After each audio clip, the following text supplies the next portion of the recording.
there's only one tip for all of it, that actually you don't care. I don't care what you think. I care if you think it's good, but I don't care what you think of me for doing it.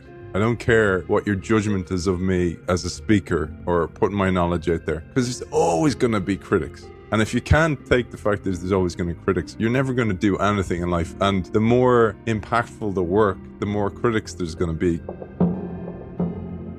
Aidan McCullen, whom I've known virtually for many years, is going to be sharing his thoughts about innovation. This year, he won the Thinkers50 Innovation Award for his contribution to global innovation practice. It was in recognition for his creation of the Innovation Show, a long-standing video podcast. He also wrote the book Undisruptables, a mindset of permanent reinvention. The Innovation Show is the only podcast to ever win a Thinkers50 Award. Well, Aidan, it's a real pleasure and privilege to have this time to talk with you. And first of all, I want to congratulate you on winning the Thinkers50 Innovation Award. That is amazing.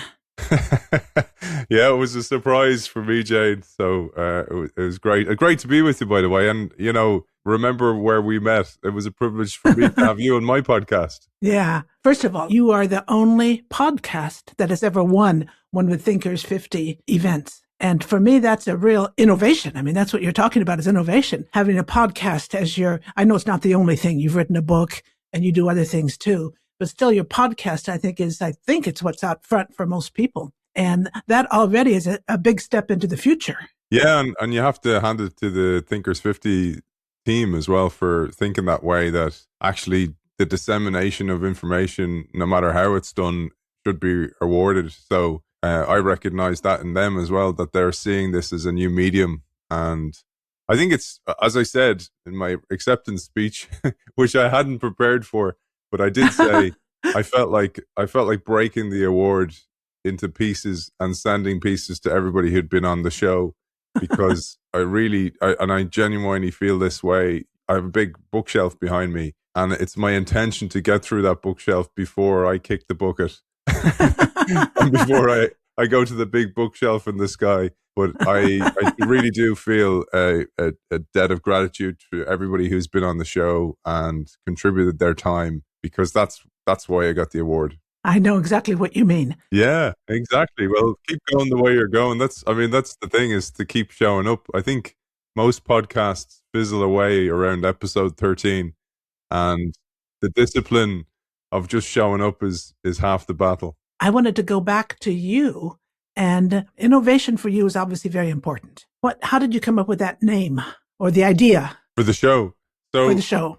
I have to go back to what was a moment of frustration, Jane. I don't know if this has ever happened to you, but I worked for the national broadcaster and I was head of innovation. And I pretty soon discovered that there was no innovation happening here. The strategy for innovation was to have a head of innovation sit at their desk and have a head of innovation. And my boss was actually the biggest blocker. And I was so angry at myself for not seeing it coming. And they used to send me on these kind of wild goose chases to do these tasks. And they were just almost like you would see a road worker digging a hole and filling it in again. And I became wise to this, and it was just crazy because it was taxpayer money. And I was just so frustrated because I'd come from a 10-year career in a very entrepreneurial business where we did work. We worked really hard. We shipped loads of ideas and loads of products. And this was just the exact opposite. And they asked me in one of the meetings, "Hey, Aidan, why don't you come up with an idea for content that we're not doing yet?" And I straight away, I mean, I didn't have to think about it. I was like, well, there's no content that appeals to a global audience. This is a very local audience we appeal to. What about this idea of interviewing people on business, new business models, strategy, innovation, change? And they were like going, "Yeah, we tried that before." And I was like, okay, well, maybe the world's moved on a little bit. And I went down to the radio department and I said it to those guys. And the guy goes, "Brilliant idea. We need more talk content." And he goes, "What's your budget and who's your presenter?" And I said, "No budget, no presenter." And he goes, "I tell you what," he liked me. And he said, "I'll give you a producer." This guy's name is Alan Swan. "I'll give you Alan for 3 weeks and he'll help you set up the show. And after that, you're on your own." And between me and him, we're kind of talking about it. And I thought about the Curiosity Show. And he's like, oh, no, no, no. You want a name that does what it says on the tin. It's the Innovation Show. So I have to hand it to Alan Swan. It wasn't me. Well, I think that's a really good name. In fact, I'm going to be asking you some questions about your view of innovation. The first thing I wanted to refer to is when my book came out, The Gig Mindset Advantage. And I just wanted to read a paragraph that you wrote on your website about it. And then I want to move to Undisruptables because they are so close to each other. In the intro, you said to me, the gig mindset, a freelancer style knack for improvisation, adaptability, and innovation that offers a crucial key to the future, found at all levels of the workforce, but often stifled by managers. Gig mindsetters are disruptors who upend business as usual and bridge gaps while achieving surprising outcomes and charting new directions. I was really struck. You used the word disruptor. Yeah. Obviously, that struck me because you wrote the Undisruptables. Yeah. And this is you now. You say it's a mindset of a permanent reinvention for individuals. And I wanted to ask you, what inspired that book? What inspired the idea of Undisruptables? Well, I truly believe this, and probably why I was attracted to your work as well. I could see myself in that work. I mean, in my opening story there about how the show was born, I'm a gig mindsetter. I know what it's like to feel restricted in an organization by the status quo, by inertia, by people who don't want to be shown up, perhaps. And I think that was a big problem. My experience was people thought you were going too fast, but not that you were going too fast for products, for producing things or coming out with ideas or productivity.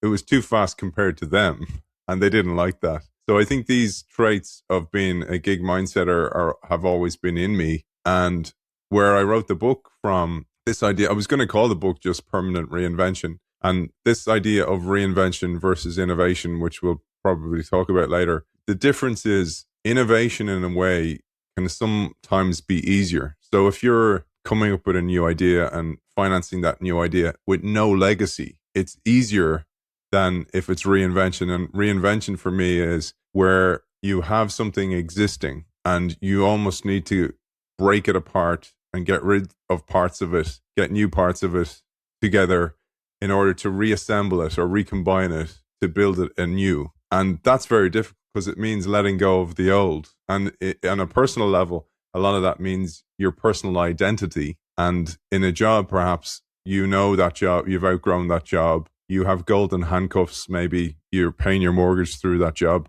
but you're miserable. You're not shipping any ideas, and an organization doesn't care. Versus having to give that up means letting go of that identity that's tied to that job and going into the unknown and the danger of that. So that's where this idea of being undisruptable is that you have to do that in this day and age, I think. And what I liked about your work was that I think that is the safest way. I think in the old days, this idea of the 4 and 40, go to college for 4 years, work in an organization for 40 is well dead.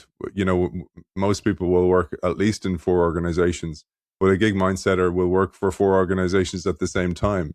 And I think that's safer. And that's where I'm coming from here with this work is you cannot rely on an organization to look after you anymore. There's very few that have those type of ethical standards that they'll look after their people. And could you blame them? I mean, they're under so much pressure themselves. So take matters into your own hands if you can and become undisruptable and become a gig mindsetter. Yeah, the two ideas just blend together so well. And that leads to my next question. I wrote an article over several months because it took me a while to do the research I needed.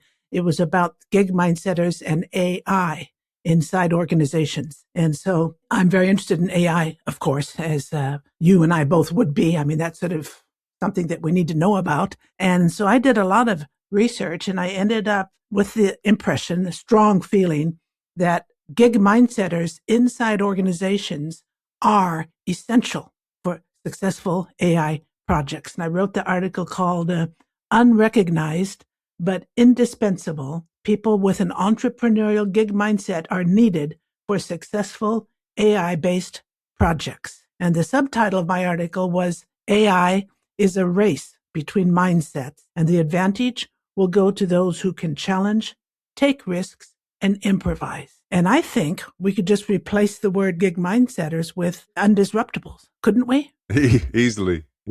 There are similar characters. And I think I've heard the terms catalysts, change makers. They're the same people to me. And I think for your show and likewise for my own podcast, they're the people who listen to the show. And we are trying to help those people navigate the world as it is today, including things like AI. But you know what happens often with AI is the organization will go to the consultants, and the consultants have no essence of what opportunities lie within the edges of the organization, deep in the bowels where the ideas come from.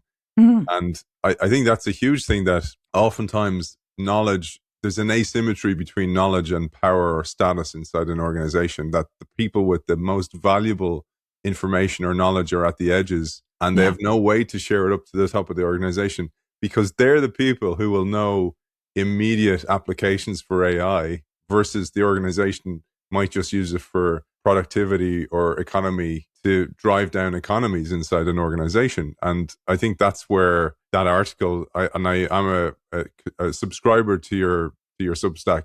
I saw it. I think that's where this is coming from. In that article, I mentioned that it was a division of MIT Research and Wharton School also had done study over 2 years about AI in both cases. And they highlighted in their results the fact that what was missing was people. The idea was that AI is advancing, but it's going to be blocked, cannot do what it could do without people being different, without people changing things. And that really struck me. I don't think many people think about that. Yeah, I do, like you, I use AI, and a lot of people ask me, do I use it to write? Because I write a weekly article and it's quite in depth. I would never, ever, ever use it to come up with an idea for me, like a metaphor. And even, a lot of people would throw a PDF into it and go, summarize this for me. I find it almost insulting, because I don't know if has this ever happened with your show, where somebody will send you a book and they'll go, I'd love you to cover my book. And they'll send a list of suggested questions. So their list of suggestion questions is, this is what I think most people would ask me. And I find that insulting, because I'm going, I have such a different lens of understanding knowledge and seeing it literally, because we talked about this before we came on air. As you do more and more shows, your knowledge compounds, and it's like literally lens upon lens upon lens. And what you see is totally different than somebody else. And that's a brilliant thing. And I think we both share a love of neurodiversity. That's what neurodiversity really is for me, is people seeing it differently and celebrating that and finding that neurodiversity and bringing it to life inside an organization, because that's where the gold is. And I think that's the thing with AI, is that it will pick out what is relevant to it, versus I go through it and I would pick out something totally different. So why would I ever rely on it?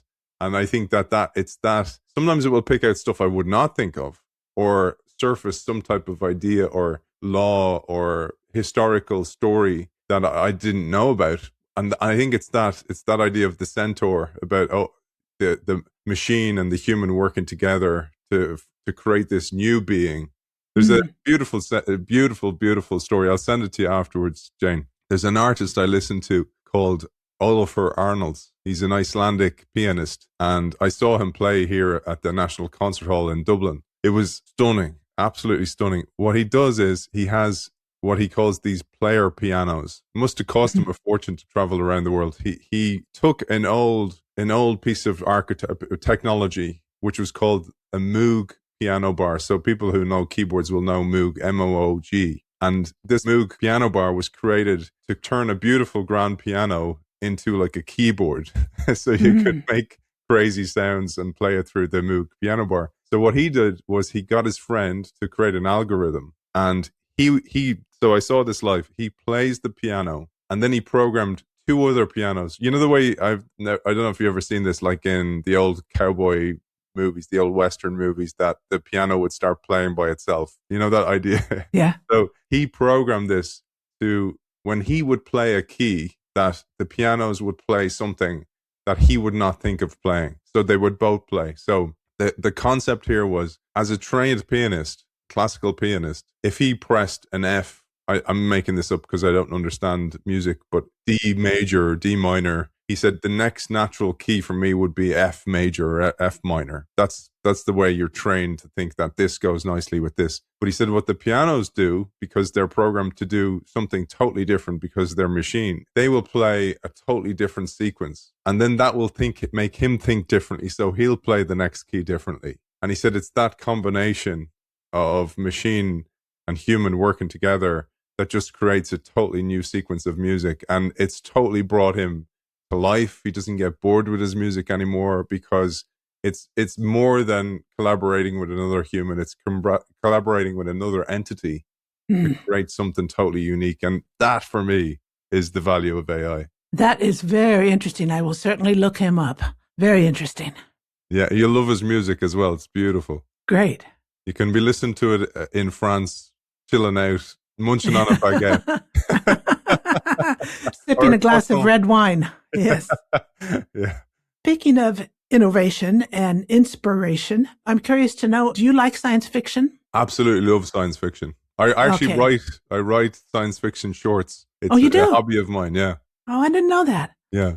A science fiction writer, Chen Qifan, was my first podcast guest. It's thanks to him that I named my podcast Imaginize World. It's because he said, I'm just going to read a quote to you, by imagining the future through science fiction, we can even step in, make change, and actively play a role in shaping our reality. In other words, with every future we wish to create, we must first learn to imaginize it. And that's part of the whole goal of my podcast, is to think about how you can shape the world before the world shapes us. Love it. I thought you would like that. Yeah, I love it. There's a guy I used to really follow.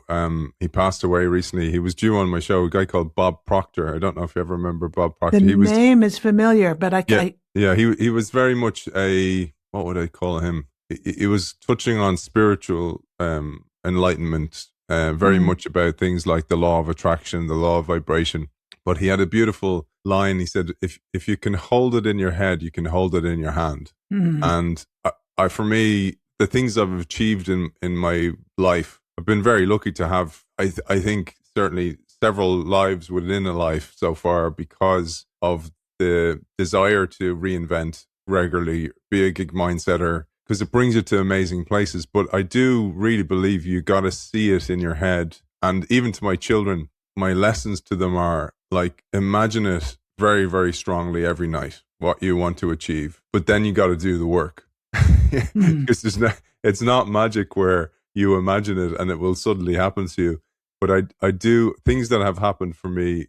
You know, an example is I played for Stade Toulousain. So the beautiful that I wrote that down when I was 20, that I wanted to play for that club, and I kind of forgot about it. And I did think about it several times, but I did the work then, and years later it manifested. And I really do believe that happens. But back to your point about sci-fi, I really think that you can shape where things go. I mean, even think about how Steven Spielberg would bring on set designers. He'd bring on futurists and sci-fi writers to shape things, to go, what would be around at this time. There's a movie, Sandra Bullock is in the movie. It's like it's a futurist movie. I can see it in my head. But he did it for that, and so much of that movie came to be true. There was so much of that movie that actually they had got right. One of them, actually, this is where it came from, Jen. You'll love this. They got the first people ever to have online pizza delivery. They saw it in this movie with Sandra Bullock. It was a futurist movie. And they went, that will be possible one day. And it was just around the time Steve Jobs was with Next Computer. You know, his interim time between Apple, the first time and the second time. He developed this thing with Next Computer with a team, and they were the first to develop kind of a simple way of developing websites. They call it web objects. And this guy saw this thing. I can't remember. It was like Pizza Express or some type of pizza place. They developed the first pizza delivery thing based on what they saw in the movie. Now, I think in the movie it was being delivered by drone, but their whole idea was actually just online delivery where you could order online. I know that's what people do now regularly, but it did not exist back then. But they saw it in the movie and then they brought it to life. And for me, that's what sci-fi can do, including the dystopian side of things. And where you see, I'm a fan of the Charlie Brooker show on Netflix, Black Mirror. Oh, and the yeah. whole idea of Black Mirror, Yeah. it's this idea of the phone, the black screen of a phone being a negative mirror on society. So this is where sci-fi could take you that it shouldn't, hopefully. So I'm a huge believer in it, and I think it's like scenario planning. Yes. And it can be used for scenario planning as well, where you can actually see this is where it could go. We need to be careful of this. Every movie, 1984, Minority Report. Yeah. Those movies, I think Minority Report is Philip K. Dick, one of his, he's a sci-fi writer. And so much of that was true. This idea of pre-crime and using AI to see what people are doing, track them, track down immigrants, all this kind of stuff. Like, we know it's there. Yeah. Aidan, I also had a quote that I like a lot from Asimov. I won't read the whole thing to you, but he talks about change, and it's continuing change. It's inevitable. We know that. I mean, we see it even more and more. And his final sentence is, this means that our statesmen, our businessmen, our everyman must take on a science fictional way of thinking. I love that. Beautiful. I mean, some people think science fiction is just some sort of rockets in the sky, etc. But the whole science fictional way of thinking of what could be and so on. I mean, I won't go into too much detail because people see it differently. But I think it can change the way you see your own life. And I, to that point, I love, by the way, Asimov. There's loads of interviews with him online on YouTube. They're fascinating to revisit. That's how much of a nerd I am, Jane. I look at these old interviews, but I find it fascinating to see how ahead of the curve they were. Yeah. But to your point, and I think the whole idea of imagination is, so first you have curiosity, but curiosity in a way is very, very linked to imagination. That it's one of the biggest things missing in business, I think, where if a business can't imagine possibilities for new products or services, new ways of doing things, all they're doing is just exploiting and optimizing somebody else's imagination, something someone else imagined once for a period in time that may have now surpassed. And like, you're going, well, what are you going to do for the future? So this idea of business imagination is so important. And I think there's an Einstein quote about it that, it's imagination is even more important than innovation. That yes.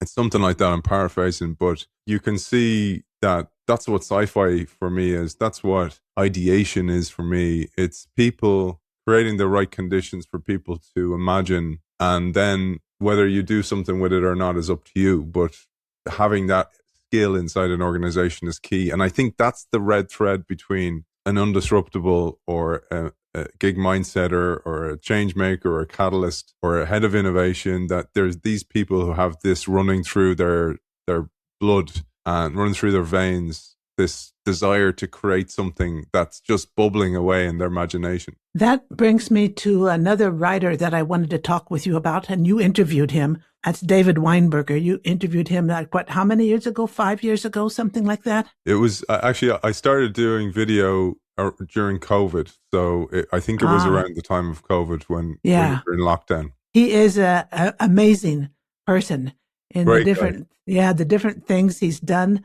He's been one of the co-authors of the Clue Train Manifesto. I mean, that was like a revolution when it came out. I don't think most people realized what it was. Really, it was a real manifesto in the true sense of that. And there's a great video online again of that with him and the co-authors. There's not much coverage of it. It was kind of pre-YouTube and pre-kind of podcast. So it is on my list there to have him back, because I covered Everyday Chaos, which was more his book on complexity theory and the butterfly effect and stuff like that. Yeah, I talked with him about what he calls the strategy of strategies is unanticipation. And the thing I think is so strong about that word is that he says that we need to do things and share what we do without having any idea, any anticipation of what other people may do with it.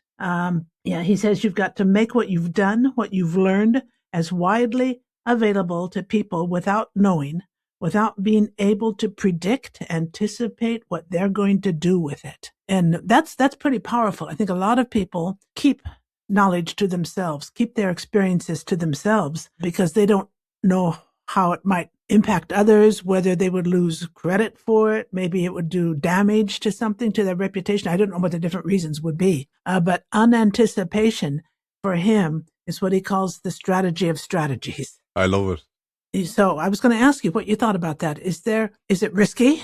Is it full of opportunities? How do you see it? Well, I'm probably like you. I mean, as a regular writer and sharing things earlier on in my career. So my first job after professional rugby was I became essentially a head of digital. So I worked for a media company. So I was actually teaching people on social media, digital advertising revenue, building apps, building websites. So people writing content for those products was essential. But a lot of people couldn't see the point. And back to my point about doing the show, when I started the show, when I was a national broadcaster, I felt that I had loads of knowledge from the show, from speaking to these people, but also I was reading to prepare to speak to them. You know what that's like. So you do your work. And when you have an input, I feel what happens is it marinates and it mixes with your own thinking, your own experiences, changes how you see the world. Therefore, that becomes new knowledge as well for you. And for me, the reason I write is to make sense of what I've learned and put it out there. If it connects with people, great. Because I love, and I'm sure you've had this, when people write in and go, I loved your article, really made sense to me, it spoke to me, it was like you were talking to me, or the show really helps me, I feel like I'm not alone out there. So I really think that's important. I have a quote, which is kind of my like guiding motto for the show. It's a poet called Edith Wharton, and she said there's two ways to spread the light. One is to be the candle and one is to be the mirror. And I feel like the show for me is mirror work, where I mirror the work of others. I reflect it out into the world. And then the candle work is my own original writing. And a lot of that original writing, the candle work, it includes mirror work, because sometimes you think it's your idea and it's something you've absorbed or you've made yours. But mostly what happens is you've made sense of it, I think. And it's why I do a lot of keynotes and workshops, and people are kind of going, oh my God, you have no notes, or your recall is amazing. And I'll go, well, that's because I've totally internalized it, because I've written about it for years. And that's where I was saying at the top of the show, it compounds this knowledge, the knowledge, books, the writing, the editing, the podcast, the sharing excerpts, the sharing pieces on LinkedIn, and it just rolls off your tongue and it becomes how you think. And because it becomes how you think, then you see it more and more. So it becomes your kind of reality. So for me, on anticipation, putting it out there, why would you not do that? And feeling that there's some type of IP about it, I get that, but information is everywhere. Sense making isn't. When I was going around and talking about my book at different conferences, mainly in Europe, I had two incidents I wanted to mention to you that go along with what you're saying. One guy came up to me and said, you are the first person to understand me. And this guy was, I don't know what his age was, maybe 50, 60, I don't know, something like that. He was a mature person, had been working at his job for a long time.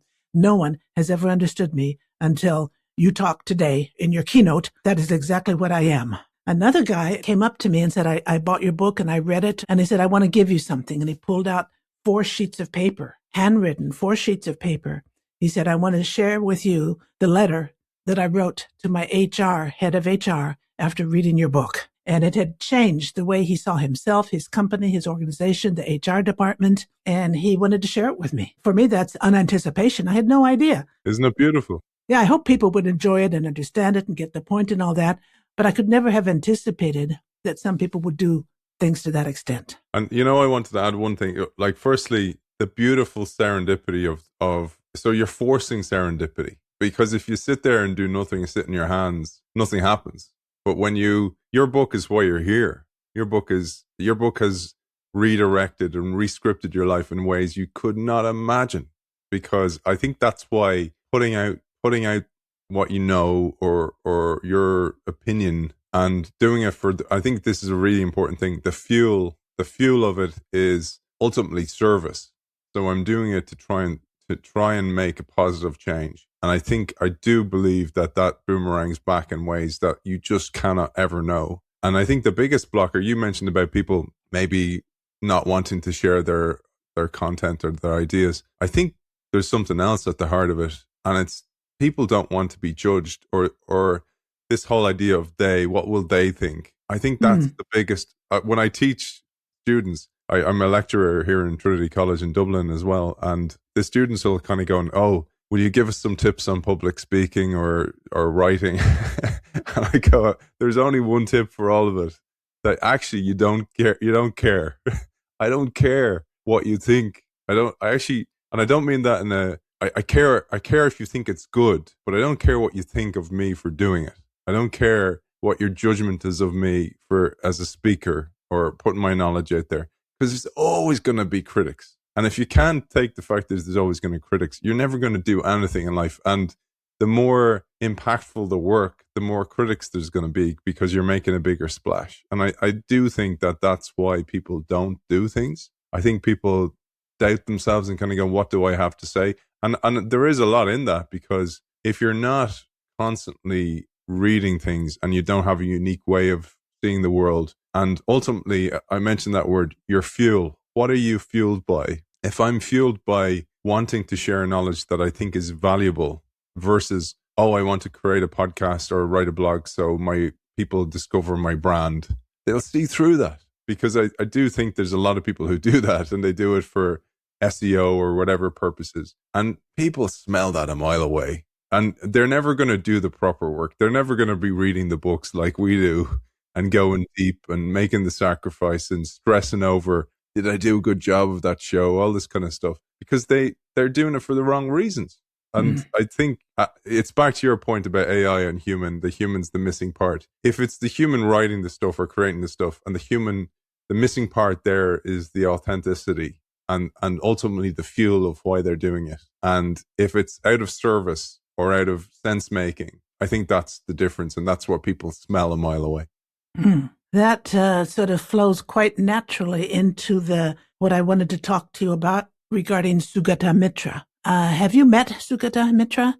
No. He would be an interesting guest for you, but I don't know if he's doing things in public anymore. I'm not sure. He did the famous hole in the wall experiment in a village in India, where he made a hole in the wall and put a computer in the hole. This is way, way, way back. I forget, decades ago. And it was tied down, but it was open.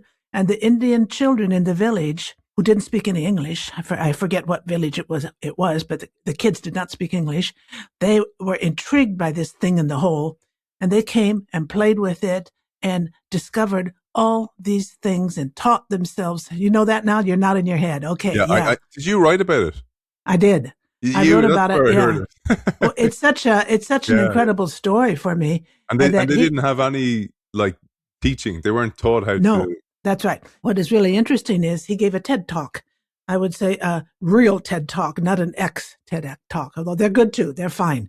But he did a TED Talk, and in 2013, he got the $1 million prize for a wish that you have, that you want to accomplish, that you want to talk about. And he talked about this idea of what he called self-organized learning environments, SOLE, S-O-L-E. And it became a really big deal, a whole movement now today called Start SOLE or Start SOLE in many different countries in the world. The idea is you set up a situation and the kids do their own learning. They ask questions, they look for answers, and so on and so on. And he does what he calls inquiry-based learning. And that ticked in my mind when you were just talking about motivation for doing things. And these kids were learning. They decided they wanted to figure something out, and so they did it on their own as a group. And it's a very powerful idea. And I think that today, if schools encourage their students to do that, I mean, throughout, not just kids, but throughout the scholastic career, to define something you want to learn about and then figure out how to do it with your classmates, it would make such a difference compared to, I know when I went to school, this was a long time ago, we just had books and we memorized things, basically. It hasn't changed much, Jane. Oh, no? Yeah, my son's the same at the moment. But there's a really interesting guy you might love to talk to. His name's Manu Kapoor, Kapur. He's based in Singapore. He has brought into the Singapore curriculum a brand new way of learning. It's called productive failure. And like that, the whole concept is, say you wanted to learn something new, they test you first before you even try how to do it. So think about how it's usually done. It's like teach you how to do multiplication. The teacher will go, this is how you do this exercise on the blackboard. Now over to you. His whole thing is get them to try it. And when you get them to try it, it creates this gap in the brain, and the brain actually wants to fill that gap. So it's almost like forcing a bit of curiosity. And then when you get taught how to do it, so you have to try and go through the struggle. And it's in the struggle that the learning happens. And if that struggle doesn't happen, the learning doesn't happen. And this is what, if you think about resilience and the lack of resilience today, it's because things are maybe too easy for people, making life easy for people. And then when life gets tough, they can't handle life. And I'm not taking, I know people can go through great tragedies, etc. But I do believe that everything that happens to us, and this is the source of the research I'm doing for my new book, those things build some type of muscle that is useful in ways that we don't know in the future. They're building some skill that we can reuse again. And had we not encountered that difficulty, we'd not built that skill. And I think that's probably what was happening with those kids. The Manu Kapoor's point is that they had nobody telling them how to do it. And he cites all these studies where kids are playing with toys and they're doing different type of problems. And when they're given the opportunity first to explore it without being told how to do it, they do so much better. I think often, Jane, about Lego. And Lego today, the instructions are so tight, number 1, 2, 3, 4, 5, versus back when I was a kid, you just had a box of Lego and you'd build, I usually just build houses all the time. But you'd build whatever was in your imagination, back to the whole full circle about the importance of imaginize. Yes. I have a few questions I'd like to ask you about how you view the future. And I'll start with one. I'd like to know, do you think there's a common misconception that people have about the future? I think people always believe, particularly as they get older, that they go, oh, I'd hate to be a kid at this time. Or I'd hate to be growing up in this world. It's so difficult, isn't it? And I think they forget beginner's mind, that old Buddhist philosophy of what it's like to be young in that moment. And that, yes, kids these days have different struggles and different challenges, but so did we. And I mean we, everybody else did too. And everybody had their challenges. Businesses had their challenges. They were just different. There was wars, there was battles, there was recessions, there was crises. And we are a remarkably resilient race or beings, creatures, and we're able to get through it. And I think people forget that. And I'm an optimist in that sense, that if your headspace and your mindset's in the right place, you can get through this. Interesting. If there were one technology you could invent, I'm not sure if technology is really your thing, but if you could invent a technology, what would it be? I would love to have, and I think they already exist, but they're not very proficient yet. One of the tasks I get given by my wife every week is to clean the bathrooms. We have a robot. We have an iRobot, that hoovers the house. But I'd love a machine that would do the bathrooms for me, especially the toilet. Really? I think a lot of people would like that. Yeah. I asked that same question to Sugata Mitra. He had a more creative answer than yours. Well, that's because his wife doesn't make him clean the bathroom. Yeah. He had this idea of a machine that would let you dial forward in increments and see what was coming in the world, or dial back and see what had happened at certain times. And I wrote a little article about that I put on my Substack. I think he called it a chronoscope or something like that. And I found that idea really interesting, because it's often said that if you don't understand the past, you cannot imagine the future. And so I think the idea of being able to see the past, there are ways we can look at the past in a way, by reading and talking to people who are older than us. But in terms of seeing the future, again, we can imagine it in certain ways. But I think the link between the past and the future is something that we forget. There's a quote I live by with my show. Before we came on air, you were commenting on the kind of guests that I've had, and I go back, like I go as far back as I can with knowledge for that exact reason. There's a quote by Twain: "History doesn't repeat, but it often rhymes." And when you read enough, because I'll often get not criticized, people will comment on the fact that, oh, do you not get bored reading about innovation all the time? And you would if it's the same type of book all the time. I never go for the same type of book all the time. But what you notice is there's essentially templates in there. Like, I did a deep dive on Nokia at the moment. I did like really deep dive into Nokia. And people's story of Nokia is, oh, Nokia didn't see the future and they failed and they missed the their smartphone revolution. And it's not true, because when you read about it and you see they knew about it, they saw it coming. I'm interviewing the guy who actually, I have his presentation. He showed the presentation of what the iPhone would look like to the Nokia team. But you see what was challenging them. It was stuff like not being able to share the truth. It was fear. It was an overinvestment in the past and all this kind of stuff. And when you see those, you see them as every company is susceptible to that today. And it's just very, very hard to read the label when you're inside the jar. When it's your turn and you're the one who's the star of the show, it's very hard, especially if you're invested in it and you have sunk cost fallacies going on. You have status quo bias, all these biases that are around every human, block you when it's your turn. And I think it's easy to point to somebody else and go, I can't believe they did that. What an idiot. And by reading history and reading case studies, you can actually at least inform yourself to go, wait a second, is this me doing this time? And have then the cojones to go and do something about it. I worked with Nokia back in the... Yeah, it was a very interesting job. I was there in Finland maybe 2 or 3 times running workshops. Wow. And it was when they were at their height. Yeah. And the building was... arrogant by all accounts. Yeah, exactly. Oh, exactly. Yeah. Yeah. And then and not many women, but I heard as well, very male dominated. At the high levels, yes. Yeah. And I was working at a lower level and there were women.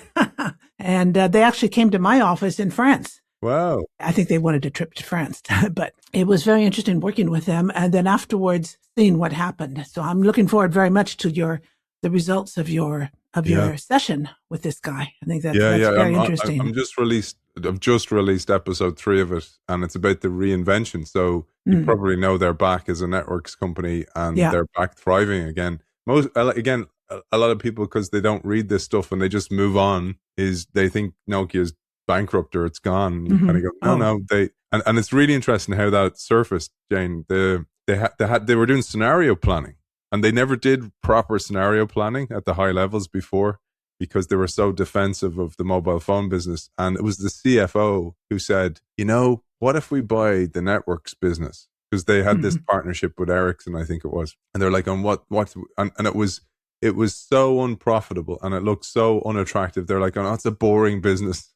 And they're like, but our identities about the phone. Oh, so they had this big balance, but they went through cycles of scenario planning and cycles of not being over emotional and not having emotional reactions about it, and having outside and listening to the consultants, the outside voices, versus back in, I'm sure at your time, they didn't really, if it really challenged what they thought, and they went and they backed the networks business, and now look at them today. They're thriving. They're one of the top in the world. Yeah. Interesting. My last question for you is more pragmatic, more practical. What can an individual do to bring change? I mean, it's not always sort of big companies, or it can be just an individual person, maybe in a very limited professional situation. I don't know. But what can a single person do in their mind or in their actions? There's a quote by Tolstoy, and it's that everybody wants to change the world, but nobody wants to change him or herself. Good quote. Yeah. I love it, because I think it's easy. And again, one of these little hacks I have for life is that when you point the finger, there's 3 pointing back to yourself. Oftentimes when you're complaining about somebody, you kind of go, yeah, but what am I? Maybe somebody is rude to you or behaves in a certain way to you. Kind of go, well, what am I doing to trigger that? And equally, as a change agent or a gig mindsetter, you're going, sometimes if I'm seen as the change maker and I'm critical of the status quo, of course they're going to reject me. I need to find common ground. Yeah. And I think finding that common ground and working on the communication element of change and finding the overlap in the Venn diagram is essential to any kind of change. And that's the same for a relationship. It's just to understand the other side. And really, I think on a personal level then for change for yourself is that golden rule I talked about earlier on. Don't care what other people think. Yeah. Like, you can't. If you care what other people think, you're not going to do much in life. Mm. Are you able, Aidan, to talk about your new book? Sure, yeah, I can mention it. Yeah, I haven't signed the contract on it yet, but it's really just about this concept of how there's assets in the ashes. So when something breaks or something doesn't go your way, and it's not going to, the more things you do, the more things are not going to go your way. And to not see them as the crisis that they seem to be in the moment. If you think about an easy way to do this, Jen, is every single one of us look at yourself in the mirror and go, if that thing that happened to me that I thought was an absolute crisis at X time in my life didn't happen to me, I wouldn't have done Y. Everybody has one of those. Yeah. And that's what this book is about, tracking that as a case studies in businesses where the business thought they were out of money or they ran into some kind of cul-de-sac and all of a sudden found a new, much more profitable opportunity, just like Nokia. And to just have the courage to carry yourself through those moments because it's inevitably going to happen. And if you're a gig mindsetter, if you're one of Jane's crew, remember that will happen and that it's just part of the process. And a simple way, Jane, I taught this to my kids, it's in my book Undisruptable, was when they were younger, I used to bathe them, so in the bath. And one day one of my kids had a bad day. So I brought the two of them. They were so sick of me giving all these little stories all the time. So I started to swoosh the water up and down and it created a wave. And I was like, look at the bath here. I said, look, it's the same water, but some of it's high and some of it's low. And then some of it's low and some of it's high. And I was like, that's what happens in life, that you have highs and lows. And I kind of turned to them and I'm like kind of going, do you get what I'm saying here? And my younger guy, who was probably about 3 at the time, he's like staring at the water. And I thought I really hit home to him. And he goes, will you put me in there and do that? So, but months later, my other son broke his arm and I came home. I said, oh, buddy, you're okay? And he goes, Dad, I was just at the bottom of a wave. Nice. Yeah. So it hit home. But I do think that's life, that when you're in the trough of a wave, all you can see is the water coming for you. And so unfortunately for us as humans, when we're on the crest of the wave, we don't stop and smell the roses and appreciate it. We're always thinking of the higher wave, the next wave. But I think that's so important to train yourself to realize that the low will be transient and so will the high. And when you're on the high, expect the low, be ready for it. You know that there's another high coming. We could call that a next practice. Yeah. You know, how people always refer to case studies with best practices. And, I don't know if you're familiar with C.K. Prahalad, who brought out the term next practices. I didn't know that that's where it came from. Love it. Yeah. I did a long form series with Gary Hamill, his co-author. Yeah. I like CK's next practices very much. I think one of the things I learned from your book now that comes to mind was the importance of a forgetting curve. Oh, that is the forgetting curve is more important than the learning curve. Yeah. So I think we're going to wrap up now. Aidan, any final thoughts that you'd like to share? I really do want people to live their potential and not settle. And I do understand that there's a lot of fear out there for people and that they don't want to be exposed. We have mortgages to pay. I just think that, like, there's a quote by a guy, I quote him in the book. It's Dr. Harry Thurman, I think. And he said, just picture this. So I'm going to paraphrase here. Picture one day you're lying on your deathbed and all the ghosts of what you could have done in your life appear at the side of your bed. And they all point to you and go, because of you, we never came to life. And for me, that is just a game changer. Don't let that happen. You're not going to be able to do all those things, but do some of them because life is short. Well, that's a great idea to end our conversation on. It's been a lot of fun, Aidan. We're going to have to do this again. We can't let 5 years go by. So we'll do another one maybe in a year or two.